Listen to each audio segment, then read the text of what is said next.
वेतन जो है आवंटित कर दिया गया है। वेतन आवंटित ऐसे किया है, इसके लिए सांस फुला दिया।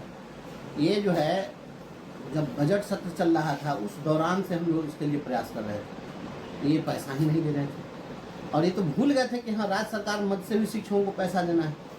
बिहार में शिक्षकों को जो वेतन मिलता है उसमें अधिकांश शिक्षकों को सर्व शिक्षा अभियान मद से पैसा मिलता है, और लगभग 62-63 हज़ार ऐसे शिक्षक थे जिन लोगों का भुगतान राज्य सरकार मद से होता था, मतलब जीओवी गवर्नमेंट ऑफ बिहार के मद से। और ये सरकार तो भूल ही गई थी कि जीओवी मद से भी पैसा देना पड़ता है। सीतामढ़ी की बात करें, भागलपुर की बात करें, सहरसा की बात करें, तो बहुत सारे ऐसे जिले थे जहाँ पर दिसंबर महीने से ही पैसा नहीं मिला था। बताइए 6-6 महीना पर वेतन मिलेगा, क्या हाल होगा? वो भी पैसा देने के लिए तैयार नहीं। अंत में मुझे लगा कि अब तो भाई अब तो इम्तहान हो गया, अब इसको कोई उपाय नहीं। तो हमने विधाता लिखित रूप से पहली बार कोई राज्य में कोई विधान पार्षद, पहली बार मैं वैसा व्यक्ति था कि मैंने तय किया कि नहीं, अब वित्त मंत्री के कार्यालय पर जाकर खुद से धरना पर बैठे। आपने कहा था, मैंने लिखित रूप से दिया, करार पत्र मैंने दिया। वित्त विभाग राज्य के माननीय उप मुख्यमंत्री आदरणीय सम्राट चौधरी जी के जिम्मे है, और सदन के अंदर भी हम लोग उठाए थे उनके सामने, मुख्यमंत्री के मुंह पर उठाए थे, सामने उठाए थे, फिर भी नहीं सुन रहे थे। बीच में मैं गया था तो अपर मुख्य सचिव महोदय से भी मैंने कहा कि नहीं, ये थोड़ा इस पर ध्यान दिया जाए। मैं उनको कई बार मैसेज भी किया, क्योंकि जब शिक्षक मुझे मैसेज करते हैं तो मैं सीधे अपर मुख्य सचिव जी को मैं फॉरवर्ड कर देता हूँ। और मैंने कहा कि 5-5 महीने पर हुजूर अगर वेतन दीजिएगा तो ये तो शिक्षक मर जाएगा। और जब शिक्षक भूखा हो, जब तक शिक्षक भूखा है ज्ञान का सागर सूखा है, हम लोग नारा लगाते हैं। जो शिक्षक भूखा रहेगा वह क्या गुणवत्तापूर्ण शिक्षा देगा? यहाँ तो कहा गया कि भूखे भजन न हो ही गोपाला ले रहो अपनी कंठी मारा। भूखे तो भगवान का भजन नहीं होता, तो गुणवत्तापूर्ण शिक्षा कहाँ से कौन दे देगा? तो ऐसी स्थिति थी, इसमें हमने दिया। और वित्त विभाग के प्रधान सचिव को भी मैंने दिया था पत्र कि मैं बैठूंगा, लेकिन मैं इसके लिए अब तो फाइनली छुट्टी दे दिया तो धन्यवाद भी देना ही पड़ेगा।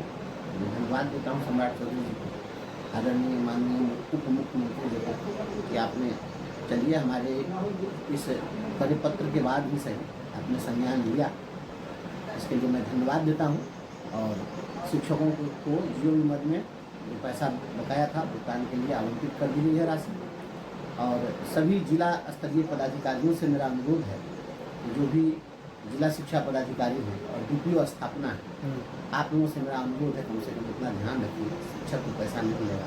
आप लोगों को घूस पेच वाला बहुत पैसा आते रहता है, कुछ दाएँ से कुछ बाएँ से, कुछ ऊपर से कुछ नीचा से, कुछ समरसिबल में से पैसा निकल जाता है, कुछ बेंच डेस्क में से आ जाता है, कुछ प्रीफेब स्ट्रक्चर में से आता है, कुछ लोग कुछ एक बोरा चावल इनने, एक बोरा उनने, FCI से इनने से उनने से बहुत कमाई का आपको जरिया है, बहुत मात्रा में। हाँ, पूरा एकदम सब सारा रास्ता जा करके पूरा आप ही तक पहुंचता है। लेकिन इस शिक्षक के पास कोई रास्ता नहीं पहुंचता, इसके पास एक ही रास्ता है, वेतन जाएगा तभी शिक्षकों के घर में खुशहाली आएगी और शिक्षक जो है वो अपनी न्यूनतम आवश्यकताओं को पूरा कर पाएंगे। क्योंकि शिक्षक पूरा अपने वेतन पर ही आश्रित हैं, और हाजिरी आप ऐप से लेंगे और वेतन 6 महीना गैप से देंगे, तो इसके लिए थोड़ा सा शर्म उर्म कीजिए, कुछ लाज शर्म की कोई चीज़ है ना। इसलिए अगर सख्ती से काम ले रहे हैं तो समय से वेतन भी दे दीजिए, यही मेरा रिक्वेस्ट है। और हम उम्मीद करते हैं कि जल्दी से लोगों का भुगतान अब हो जाएगा, और जहाँ जहाँ भुगतान नहीं होगा तो फिर हम सभी लोगों से संपर्क में हैं, जहाँ जरूरत पड़ेगी जिस स्तर पर पहल करने की हम पहल करेंगे। गुरुजनों के लिए मैं समर्पित हूँ।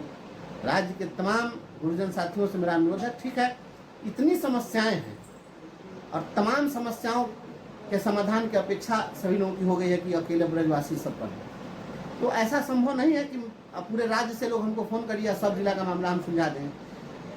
मुख्य रूप से राज्य स्तर पर जो स्टेट लेवल की जो समस्या है उसके समाधान के लिए आप हमसे अपेक्षा करिए, हम उसके लिए पहल कर रहे हैं और काम भी हो रहा है। ऐसा नहीं है कि नहीं हो रहा है, जितना अभी इधर के दिनों में जो काम हुए हैं आप उसको देखेंगे, आपको सब पता चलेगा।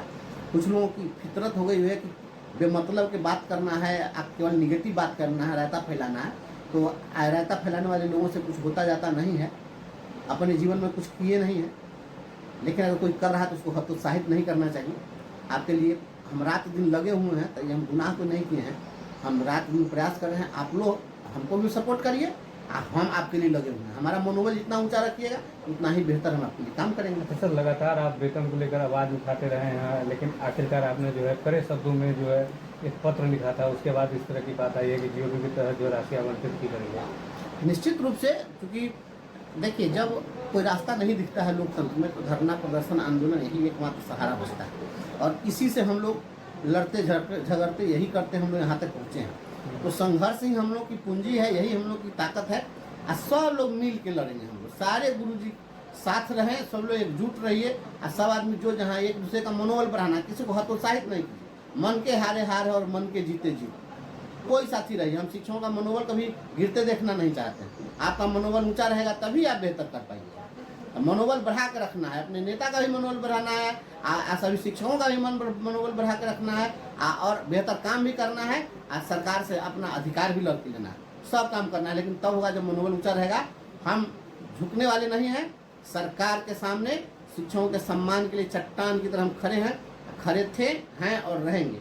हम लगातार देख रहे हैं, हम रात दिन काम करते हैं। रात में भी हम 2 बजे हम आए हैं क्षेत्र से घूम करके, और सुबह में जगह तो बैठ करके, सुबह में भी हम आप आए हैं तो देखिएगा हम काम कर रहे थे। हम आते हैं, सारा काम करते हैं, लिखते हैं, पढ़ते हैं, लगातार हम लगे रहते हैं। तो हम काम कर रहे हैं और अपने गुरुजनों की समस्याओं के लिए लगातार निरंतर हम प्रयासरत हैं, और एक एक करके सॉर्ट आउट भी करा रहे हैं।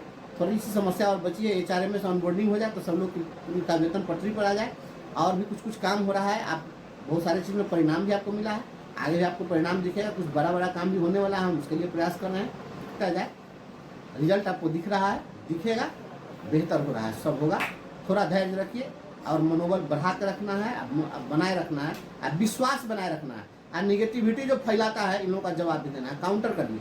ये वो निगेटिव फैलाएगा, सब उसके पीछे रायता फैलाएगा। तो ये रायता फैलाने वालों से सतर्क भी रहना है और जवाब भी देना है। अच्छा काम करेगा तो 1-2 आदमी चाहिए ना जो बुराई करेगा। बुराई करना तो समालोचक होना चाहिए। कमी हो आप जरूर बताइए, कमी हो तो बताइएगा, तो हम उसको दूर करेंगे। आप बेमतलब के जबरदस्ती कमी खोजिएगा, और भाई हम 17 घंटा काम कर रहे हैं, उसके बावजूद आप हमारा पर लांछन लगाइएगा, तो बात कोई जवाब है। बिहार में हमको 75 MLC हैं, हम 75वां हैं, हम पहला नहीं है, सबसे लास्ट है। सीट हमारा 77वां मिला हुआ है, तो सबसे अंतिम ना हम हैं। तो पहले और लोग पर इतना 49 लोग है, वो लोग को पहले सवाल खड़ा कर लेते, तो हम पर सवाल खड़ा करिए। हम जब हम ही कर भी रहे हैं, हमारे पर आप लग जाइएगा तो मानसिक रूप से डिस्टर्ब हो, तो लिखेगा कौन, पढ़ेगा कौन? कोई PA के बस का रोग है सर्विस मैटर लिख लेने का?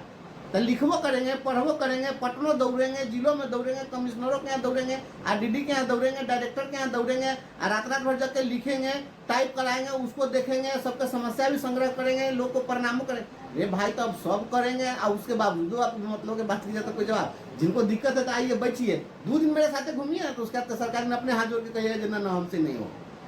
हम जितना मेहनत करते हैं, थक जाते हैं, रात में आते हैं, बिछावन पर पढ़ते हैं, तो सुबह में जगाने पर जो है हम जगते हैं अलार्म लगा के, अब फिर भी उठते हैं, आप बैठ जाते हैं काम करने। आज जगते हैं तो लोग दरवाजे पर बैठे रहते हैं, उनको भी इंटरटेन करते हैं। तो सारा काम हम कर रहे हैं। थोड़ा सा कुछ लोग जो है यहाँ पर उनको दृष्टि दोष है, दृष्टि दोष वाले लोगों का इलाज तो भाई हम डॉक्टर नहीं ना इलाज करेंगे। सही सलामत का सलाह दीजिए, और सही सलाह दीजिएगा तो हम पूरी ऊर्जा से काम कर रहे हैं, करेंगे, एकदम बिल्कुल करेंगे।